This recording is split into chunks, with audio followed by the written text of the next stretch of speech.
Hello student, एक बार फिर मैं अपने YouTube चैनल के माध्यम से आप लोगों के बीच उपस्थित हूँ।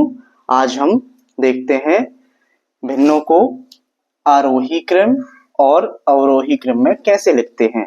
भिन्नों को आरोही क्रम और अवरोही क्रम में कैसे लिखते हैं, उससे समझने से पहले थोड़ा सा हम समझ लें कि आरोही क्रम क्या होता है, अवरोही क्रम क्या होता है। आरोही क्रम क्या होता है और अवरोही क्रम क्या होता है। आरोही क्रम का ही दूसरा नाम है बढ़ते क्रम। कौन सा क्रम? बढ़ते क्रम। और अवरोही क्रम को कहते हैं घटते क्रम। क्या कहते हैं? घटते क्रम। कौन सा क्रम? घटते क्रम। आरोही क्रम मतलब बढ़ते क्रम, अवरोही क्रम मतलब घटते क्रम। संख्याओं को तो सीधे सीधे लिख सकते थे हम। पहले आरोही क्रम में क्या आएगा? बढ़ते क्रम मतलब पहले छोटी संख्या, फिर थोड़ी बड़ी संख्या, फिर थोड़ी बड़ी संख्या, फिर थोड़ी बड़ी संख्या और फिर लास्ट में सबसे बड़ी संख्या। कौन सा क्रम है आपका? बढ़ते क्रम है। कौन सा क्रम है? बढ़ते क्रम है, मतलब आरोही क्रम है। और इसमें पहले बड़ी संख्या, फिर थोड़ा छोटी संख्या, फिर उससे छोटी संख्या, फिर उससे छोटी संख्या, फिर उससे छोटी संख्या, लास्ट में सबसे छोटी संख्या। कौन सा क्रम है आपका? घटते क्रम है। कौन सा क्रम है? घटते क्रम है। ठीक है, मतलब बढ़ते क्रम आरोही क्रम है, वो घटते क्रम कौन सा क्रम है आपका? अवरोही क्रम है। बढ़ते क्रम में पहले छोटी संख्या को लिखा जाता है, फिर उससे बड़ी संख्या को, फिर उससे बड़ी संख्या को, फिर उससे बड़ी संख्या को, फिर सबसे बड़ी संख्या को। घटते क्रम मतलब अवरोही क्रम में पहले बड़ी संख्या को, फिर छोटी संख्या को, फिर छोटी संख्या को, फिर लास्ट में सबसे छोटी संख्या को। संख्याओं का तो बनता होगा आपसे, लेकिन मैं थोड़ा सा भिन्नों का आरोही क्रम अवरोही क्रम कैसे लिखते हैं उनके बारे में जानकारी देना चाहूंगा। सबसे पहले देखते हैं हम, यदि लिखा है 3/4, 7/4, 1/4, 9/4, ये लिखा हुआ है। यदि इनका आप आरोही क्रम लिखना चाहें, कौन सा क्रम? आरोही क्रम लिखना चाहें तो कैसे लिखेंगे? देखिए, जिन भिन्नों के हर एक जैसे होते हैं, इसमें एक चीज समझ में आ रही है हमें, किन भिन्नों के हर कैसे हैं? एक जैसे हैं। तो जिन भिन्नों के हर एक जैसे होते हैं, तो जिसका अंश बड़ा होगा, जिसका अंश बड़ा होगा वही भिन्न क्या मानी जाएगी? बड़ी मानी जाएगी। मतलब बड़ी भिन्न कौन है आपकी? 9/4। सबसे छोटी भिन्न कौन है आपकी? 1/2। जिन भिन्नों के हर एक जैसे हैं, तो जिसका अंश सबसे बड़ा होगा वही भिन्न सबसे बड़ी मानी जाएगी। अब कौन सा क्रम लिखना आपको? आरोही क्रम। कौन सा क्रम लिखना है? आरोही क्रम मतलब बढ़ते क्रम। बढ़ते क्रम में सबसे पहले कौन सी संख्या है? सबसे छोटी संख्या। सबसे छोटी संख्या क्या है आपकी? 1/4। फिर इसके बाद थोड़ा सा उससे बड़ी संख्या कौन सी है? 3/4। फिर उससे बड़ी संख्या कौन सी है आपकी? 7/4। फिर उससे बड़ी संख्या कौन सी है आपकी? 9/4। ये कौन सा क्रम हो गया? आरोही क्रम। और यदि इसी को हम अवरोही क्रम में लिखना चाहें, कौन से क्रम में लिखना चाहें? अवरोही क्रम में, तो कैसे लिखेंगे? देखो जरा, इसका जस्ट अपोजिट अवरोही क्रम या घटते क्रम। अवरोही क्रम या घटते क्रम, आरोही क्रम या बढ़ते क्रम। आरोही क्रम या बढ़ते क्रम, अवरोही क्रम या घटते क्रम। इसको कैसे लिखेंगे हम? तो कहाँ है अवरोही क्रम? ये है आपका सबसे पहले सबसे बड़ी संख्या, फिर उससे छोटी संख्या, फिर उससे छोटी, फिर उससे फिर लास्ट में सबसे छोटी। तो पहले बड़ी संख्या कौन सी है आपकी? 9/4 सबसे पहले आ जाएगी। फिर उसके बाद 7/4, फिर उसके बाद 3/4, फिर उसके बाद 1/4। ये तो ऐसी भिन्न है जिनके अंश एक जैसे हैं, तो हम सीधे सीधे सॉल्व कर सकते हैं। जिनके हर एक जैसे हैं, जिनके हर एक जैसे हैं, तो हम इनको सीधे सीधे सॉल्व कर सकते हैं कि जिनके हर एक जैसे होते हैं, तो जिसका अंश बड़ा है वही भिन्न क्या मानी जाएगी? बड़ी मानी जाएगी। जिसका हर छोटा है वही भिन्न सबसे छोटी मानी जाएगी। तो हमने इसी आधार पे इनको कौन से क्रम में लिख दिया? अवरोही क्रम और आरोही क्रम में। क्योंकि 9 सबसे बड़ा अंश है तो सबसे पहले आ जाएगा। 7 थोड़ा उससे छोटा है, फिर 7 से छोटा 3 है, 3 से छोटा 1 है।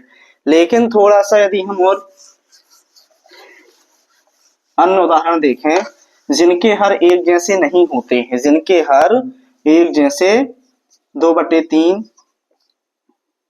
4/5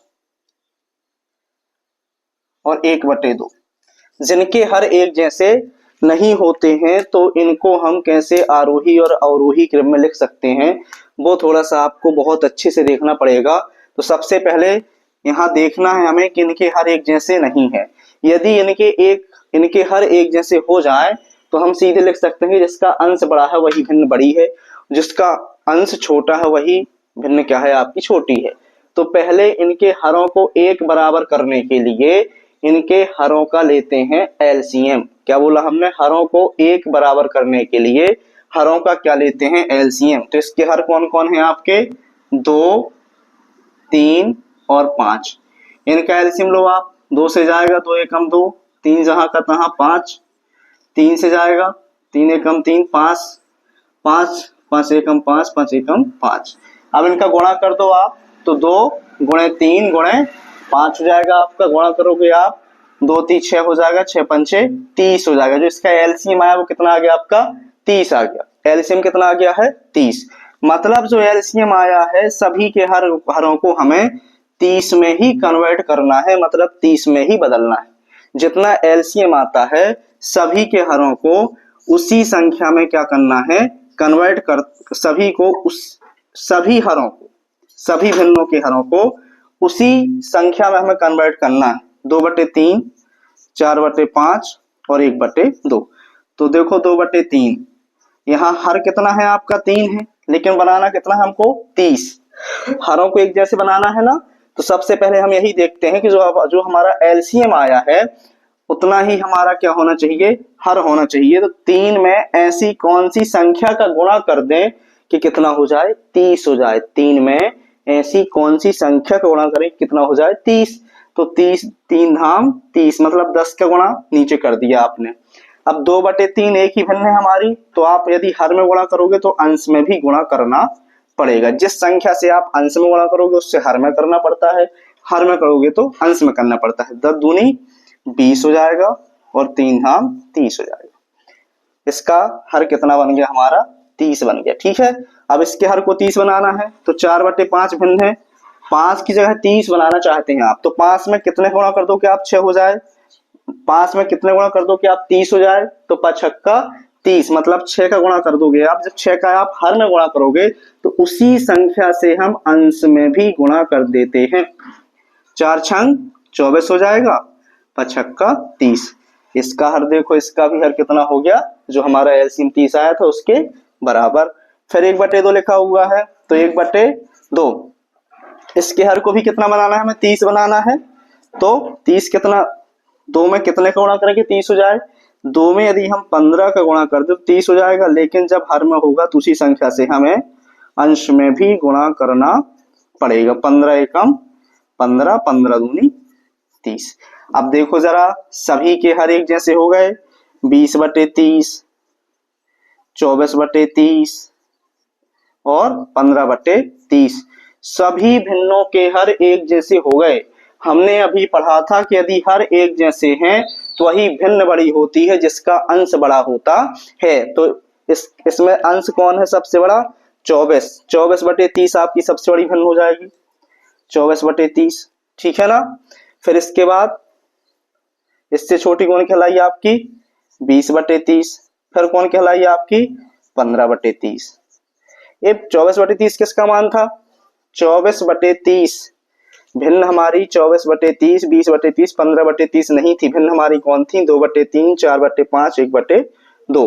तो 24/30 किसका मान है, 24/30 मान है किसका, 4/5 का। किसका, 4/5 का। तो 4/5 सबसे बड़ी भिन्न हो जाएगी आपकी। ठीक है ना। फिर 20/30 किसका मान है आपका, 20/30 है 2/3 का, तो 2/3 थोड़ा सा और। फिर इसके बाद 15/30 मतलब 1/2। देखो जरा ये कौन सा क्रम बन गया हमारा, पहले बड़ी फिर उससे छोटी फिर उससे छोटी, पहले बड़ी फिर उससे छोटी फिर उससे छोटी फिर उससे छोटी। ये कौन सा क्रम है हमारा, अवरोही क्रम। कौन सा क्रम है, अवरोही क्रम।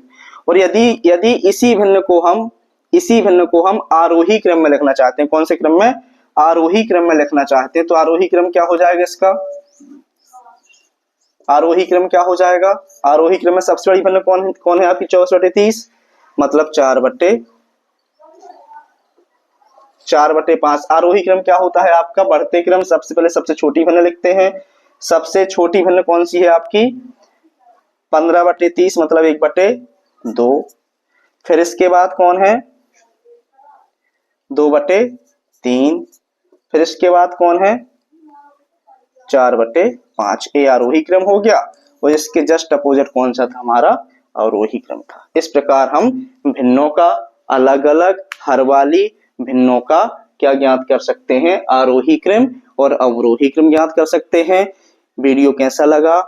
समझ में आया आपको? समझ में आया हो तो कमेंट सेक्शन में जाकर के आप मुझे जरूर बताएं और ऐसे ही वीडियो देखने के लिए मेरे चैनल को सब्सक्राइब करें, लाइक करें, फॉलो करें और मैं लगातार आपको बहुत ही सिंपल तरीके से, बहुत ही सरल भाषा से समझाने का प्रयास करता रहूंगा। धन्यवाद।